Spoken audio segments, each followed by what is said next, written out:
sadar bahwa ternyata kita bukan orang istimewa, artinya orang suci dan sempurna, tapi punya banyak kekurangan. Saya kira motif atau yang menggerakkan selalu saya adalah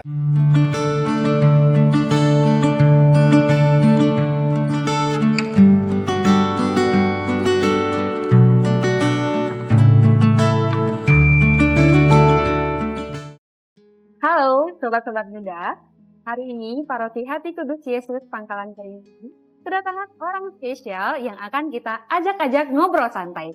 Siapakah dia? Mari kita sorot kameranya. Beliau adalah Monsinyur Vitus Rubianto Solihin. Selamat datang Monsinyur. terima kasih. Selamat malam, apa kabar? Baik? Malam. Puji Baik. Tuhan sehat ya Monsinyur. Gimana tadi perjalanannya? Luar Menuju ke biasa. Pangkalan Kerinci. Luar biasa ini gimana? Luar Ya, biasanya aman.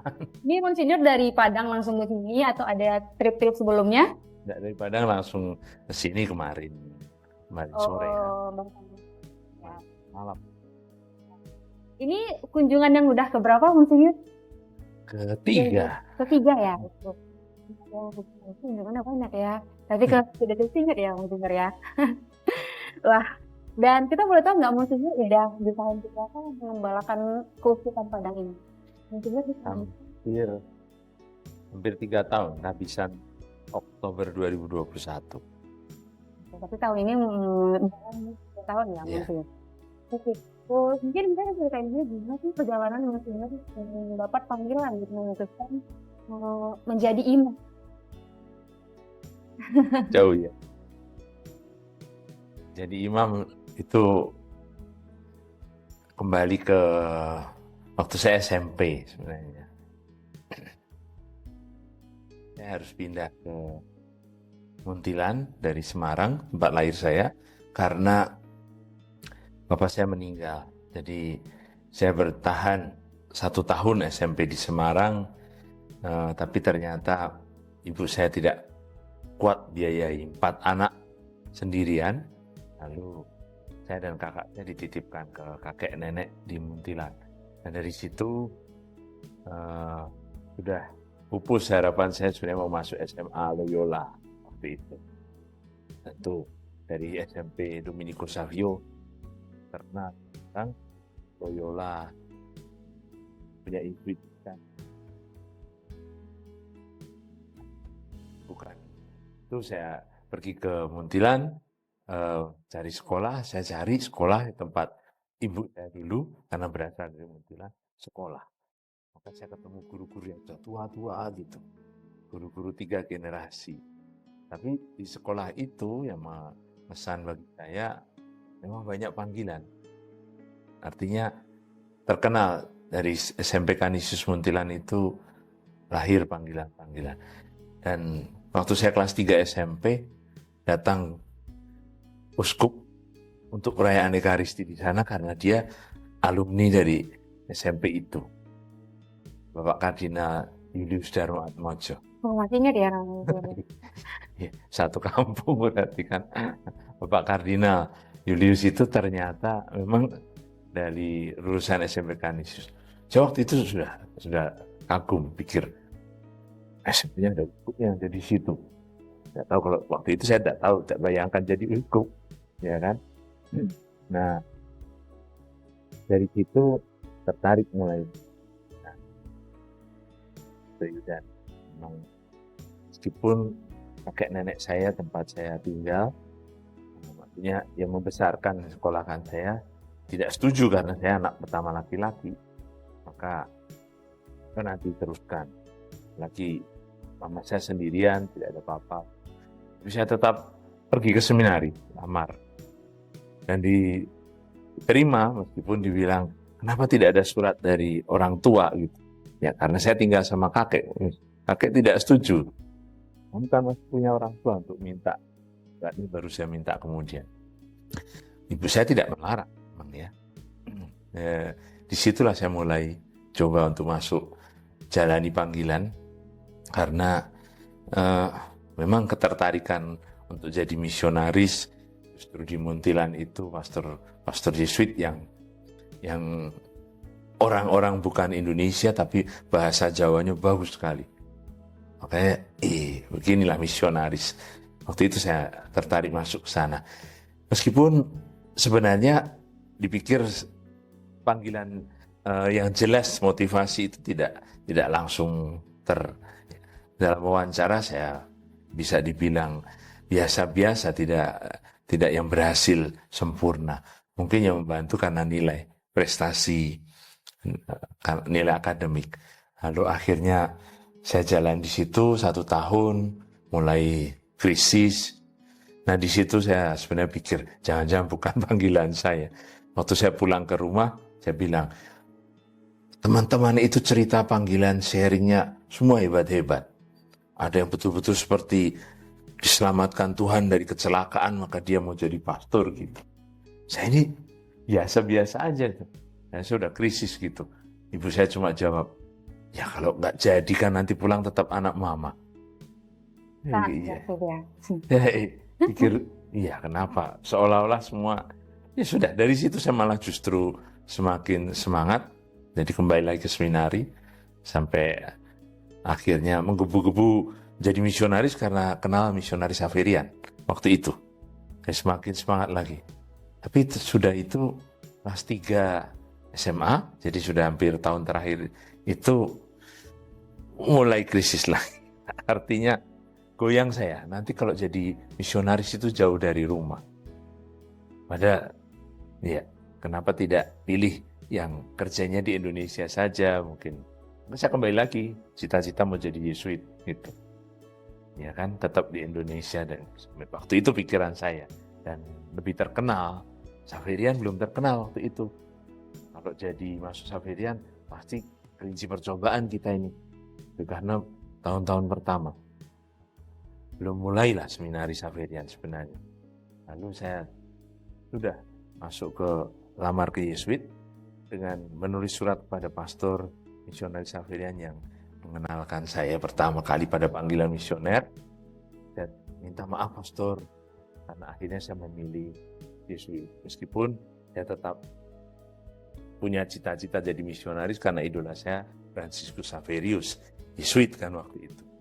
Franciscus Xaverius. Maka saya bilang begitu, dibalas surat saya. Masih ada, saya simpan sampai sekarang surat itu. Surat saya dibalas, Yesuit, Xaverian, itu kan cuma merek. Merek itu relatif, gitu. Jadi, siapa tahu kita akan ketemu lagi. Yang penting kamu berdoa untuk Xaverian yang baru mulai. Udah saya, sudah galau gitu. Karena apa? Suratnya bagus sekali dengan kartu pos Santo Franciscus Xaverius. Nah, pada waktu itu saya pergi ke Yesuit untuk lamaran, lihat di mana-mana hanya Xaverian semua, lambangnya, pendirinya semua. Jadi sebenarnya sudah tidak konsentrasi. Nah di Yesuit saya ditolak, gagal. Akhirnya gagal di situ. Ini panggilan awal jadi imam. Saya pikir sudahlah. Teman-teman yang dari seminari juga gagal, mereka ajak rame-rame kita ke perguruan tinggi. Kita biasanya kalau gagal lalu buat kelompok untuk masuk ke universitas yang Parahyangan, Mada gitu kan. Kami sudah cita-cita begitu, saya mau ke Bandung.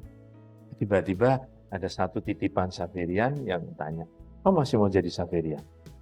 Saya bilang, "Ya juga sebenarnya. Tidak ada pikiran saya mau keluar dari panggilan." Lalu ya teman itu minta ada surat atau apa. Dia bilang, bawa saja surat-surat saya yang saya pakai untuk lamaran ke Jesuit. Dan ternyata waktu dia bawa itu, akhirnya saya putuskan 1 minggu itu pekan suci, libur di rumah. Lalu saya putuskan pergi lagi untuk coba lamar. Biasanya kalau gagal, itu orang biasanya tunggu 1 tahun baru pergi. Saya pergi, tetap pergi waktu itu. Sudah terlambat, lamarannya sudah selesai sebetulnya kan diterima oleh Pastor Stefano Laurensi, Xaverian yang perkenalkan saya dan benar itu. Lalu dia bilang, "Saya tahu kok kamu akan datang." Praktisnya saya hanya diwawancarai, diuji oleh beliau. Biasanya yang masuk itu diuji 3 orang paling sedikit. Saya cuma diuji Dan ujiannya apa? Diajak jalan-jalan keliling Jakarta. Cerita gitu. Jadi panggilannya aneh sebetulnya, saya tuh tidak tahu. Mungkin kalau diuji pakai ujian yang biasa saya tidak masuk. Itu pun pastor sekali lagi seperti waktu saya masuk seminari dibilang, kamu kok tidak punya surat rekomendasi, surat dari pimpinan gitu. Ya saya pergi-pergi saja kan, enggak harus minta surat dari Romo Rektor. Nah baru pulang saya minta surat dari Romo Rektor, itu dimarahi ya bisa-bisa. Kamu cuma mengikuti kemauan sendiri, nanti paling-paling tidak ada 1 tahun kamu sudah keluar. Jadi, bilang begitu. Saya masuk, bawa surat itu. Waktu saya kaul, sudah 1 tahun, saya undang beliau. Nih 1 tahun saya belum keluar, saya mau bilang begitu. Memang dia juga bangga kan akhirnya. Terus saya jadi Xaverian. Sesudah itu, memang waktu itu bersyarat. Karena sebenarnya saya sudah terakhir masuk gitu. Pelamaran sudah ditutup. Nah, kami masuk Xaverian itu 12. Menjadi frater 9 orang. 3 orang gugur di tahun pertama novisiat. Jadi 12 itu 9 yang pergi kuliah. Akhirnya waktu saya top tahun orientasi pastoral, 5 orang mundur sebelum berangkat tahun orientasi pastoral. Sampai akhirnya selesai tahun orientasi pastoral, saya sendirian. Tinggal sendirian dari 12 orang saya yang terlambat itu saya sendiri. Yang akhirnya maju ke teologi. Lalu kita habiskan sendiri juga waktu itu. Nah, inilah ceritanya. Kalau dipikir panggilan itu tidak ada yang tahu. Tapi ya saya jalani. Dan waktu saya bertemu Pastor Silvano Lorenzi itu di tahun pertama, krisis lagi waktu novisiat itu sama seperti waktu di awal saya bilang. Jangan-jangan saya memang yang terlalu memaksa diri. Kalau ini bukan panggilan Tuhan bagaimana? Pastor Lorenzi marah. Dia bilang, magister saya, kamu meragukan rahmat itu dosa. Sejak itu saya nggak pernah ragu lagi. Baik Monsinyur, saya potong sedikit. Kita melupakan tokoh yang sangat penting di kehidupan Monsinyur tadi, yang kakek nenek. Lalu bagaimana Monsinyur deal with that? Maksudnya akhirnya meyakinkan kakek nenek kalau misalnya ini adalah jalannya gitu. Atau Monsinyur tetap saja jalan pada jalannya tadi? Pertanyaan bagus. Ya, kakek nenek ini ya istimewa karena saya tidak kenal kakek nenek dari papa. Ini kakek nenek dari pihak mama. Keluarga besar. Dan kami punya rumah keluarga besar gitu. Kakek nenek saya tuh orang Buddha yang taat gitu. Malah kakek itu punya gelar. Jadi seperti katekis atau guru agamanya orang Buddha di Muntilan. Dia dulu yang pegang kelenteng. Jadi yang seperti yang punya menjaga kelenteng. Rumah kami dekat kelenteng. Saya dekat juga dengan biksu-biksu yang suka datang ke rumah karena pada waktu itu kalian tahu Borobudur itu kan tempat untuk upacara Waisak. Nah biksu-biksunya dan kalau kita frater-frater mereka maneranya itu tinggal di wihara. Wiharanya di Mendut. Candi yang satunya lagi lebih jauh sedikit dari Borobudur. Pada waktu itu wihara Mendut belum ada. Maka biksu-biksu yang datang dari jauh biasanya tinggal di rumah kakek. Maka istimewa sebenarnya panggilan di situ. Kalau kakek tidak mau saya jadi pastor, ya pertama karena tradisi orang Chinese kan, anak gitu, tradisi nama keluarga. Tapi ketika kemudian saya tidak meyakinkan beliau, hanya setiap kali pulang libur selalu tanya. Jadi tetap terus gitu. Jadi tidak mau keluar, tidak mau pikir. Saya bilang sama kakek nenek, kan di situ sekolah bagus. Sudah saya sekolah di sana. Belum tentu jadi pastor kakek gitu. Tapi kakek nenek terus tanya. Sampai akhirnya mereka tidak tanya lagi. Mereka meninggal hampir bersamaan waktu saya kelas 3 SMA di Semina. Pada waktu itu saya dengar dari orang saja. bahwa kakek nenek sebenarnya sudah rela saya pergi, karena kalau saya Buddha pasti saya jadi biksu. Mereka bilang begitu. Baik, Monsinyur. Kita kembali lagi menuju perjalanan Monsinyur tadi. Itu akhirnya Monsinyur sampai pada tahap menjadi imam ya, Monsinyur. Masih ingat tidak kira-kira kapan dan di mana pelayanan pertama Monsinyur sebagai imam? Dan bagaimana perasaannya waktu itu? Pelayanan pertama, kapan dan di mana? Unik juga pertanyaan. Pelayanan ya, maksud pelayanan apa? Pelayanan pertama Monsinyur menjadi imam dulu, Iya, karena kalau saya terima tugas bukan tugas pelayanan umat, tapi tugas studi. Jadi begitu ditabiskan waktu pembacaan surat penugasan itu, ya saya maju juga kan, lalu diketahui orang karena apa? Kamu bukan projo, saya ditabiskan bersama 2 orang imam projo. Jadi yang punya tuh penugasan untuk pelayanan projo. Kamu tugasnya nanti tunggu dari pimpinan. Lalu saya dapat surat dari pimpinan untuk belajar di Roma. Langsung. Makanya pelayanan saya yang pertama itu di satu paroki kecil di pinggiran kota Verona, tempat Romeo dan Juliet di sana itu.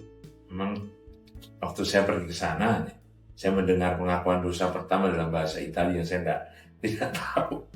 Bukan bahasa Italia yang saya sudah pelajari, bahasa Italia daerah, dialek gitu. Nah, lalu bagaimana perasaan Monsinyur waktu pelayanan pertama menuju yang di Italia tadi? Adakah perasaan deg-degan gitu? Karena bahasa yang berbeda, budaya yang berbeda. Iya, gitu yang ya, berbeda. Apa boleh buat? Memang tugasnya begitu. Saya masuk ke sana, ya sebenarnya saya sudah tahu bahasa Italia sebelum berangkat. Pada waktu masih frater sudah belajar saya. Maka waktu pergi ke Italia sudah tahu sedikit bahasa Italia. Tapi ketika masuk pelayanan di umat, itu ternyata menarik bahwa Italia itu ternyata macam-macam gitu. Seperti bahasa Indonesianya orang Jawa sama bahasa Indonesia orang Batak kan beda gitu. Nah, tapi ini kan cuma aksen. Di sana itu betul-betul beda bahasanya. Itu betul. Jadi menarik lagi kan. Meskipun satu ya seperti orang tahu bahasa Batak gitu, tapi bisa sedikit bahasa Semalung yang berbeda ya, ada sedikit beda kan, Batak Toba sama Batak. Iya, Nah, beda-beda. begitu beda. Nah macam itu. Ada sedikit perbedaan yang pasti harus suka bahasa, makanya masuk gitu. Pesan yang saya dapat di pengalaman pertama itu, untung saya meskipun ditugaskan studi, tapi saya suka pastoral. Tidak bisa saya tidak ketemu umat dan tinggal di paroki. Waktu pelayanan atau pada saat memimpin ekaristi gitu, Monsinyur, apakah pernah merasakan demam panggung gitu, Monsinyur?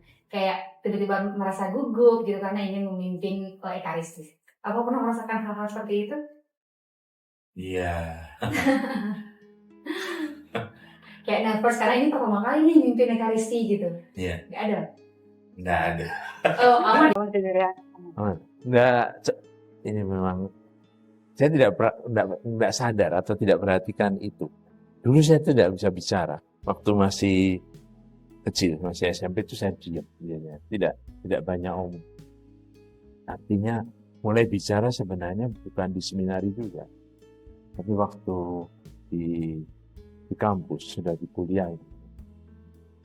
Jadi ketua senat, lalu di situ baru mulai banyak diskusi dan berdebat. Tapi sebelumnya memang, jadi sudah biasa saya tampil di forum gitu. Sudah biasa.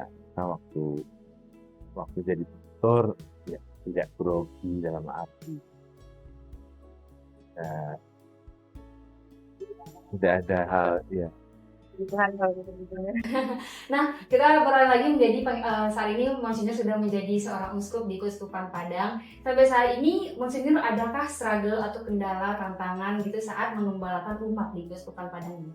Apa sih tantangan atau struggle dalam mengembalakan umat kita di Keuskupan Padang ini? Iya banyak. Spill agak sedikit aja Monsinyur. Pertama, ya kan, saya juga tidak disiapkan jadi uskup dalam arti seperti ya persiapan alami, nggak tahu ya. tiba-tiba dunia berubah 180 derajat gitu. Dari dunia pendidikan menjadi dunia pastoral.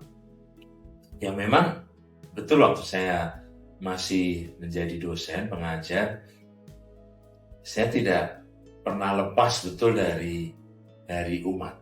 Jadi saya tetap mengajar umat juga, kitab suci di paroki, buat kursus-kursus di mana-mana gitu.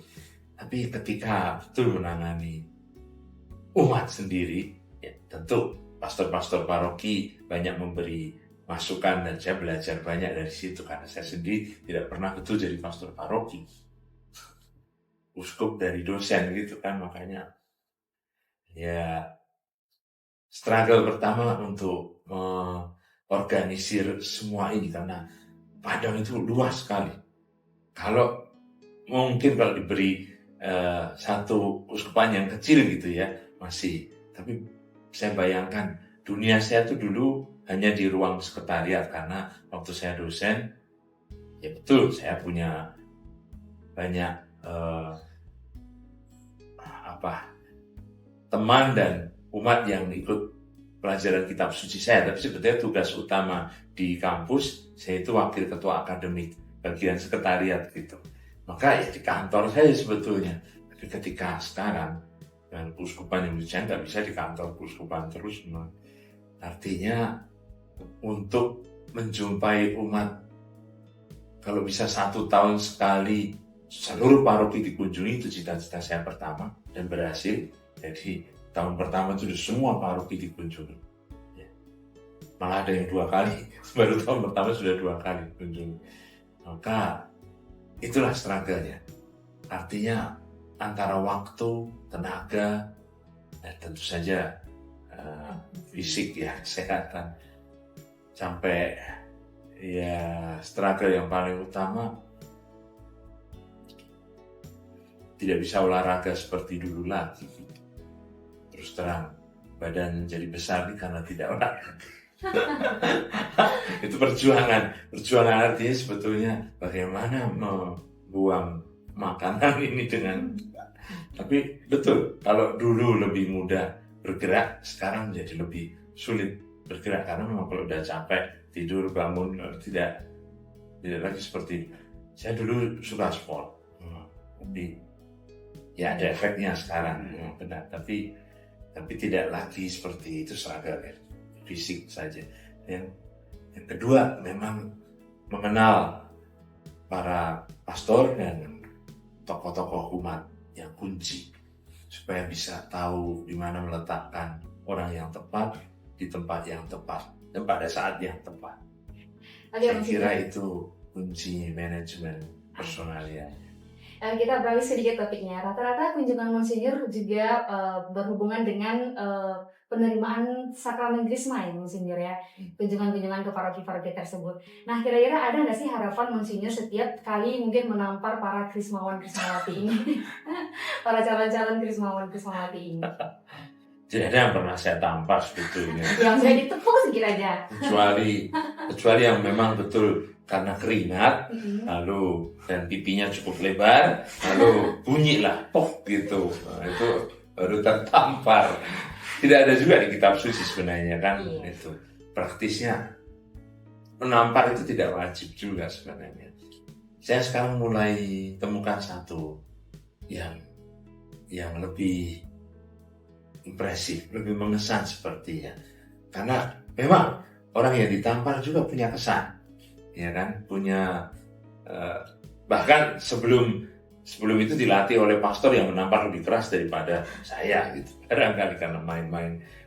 Tapi ternyata dengan memberi minyak di dahi, dan kalau cukup banyak minyak, saya pegang juga kepalanya, itu rupanya lebih berasa penumpangan tangan. Dan itu sebenarnya yang ada di kitab suci kalau itu, penumpangan tangan, bukan penamparan pipi. Di kitab suci tamparan pipi sebenarnya seperti Yesus mengatakan, jika kamu ditampar pipi kan tidak terjadi waktu Krisma gitu.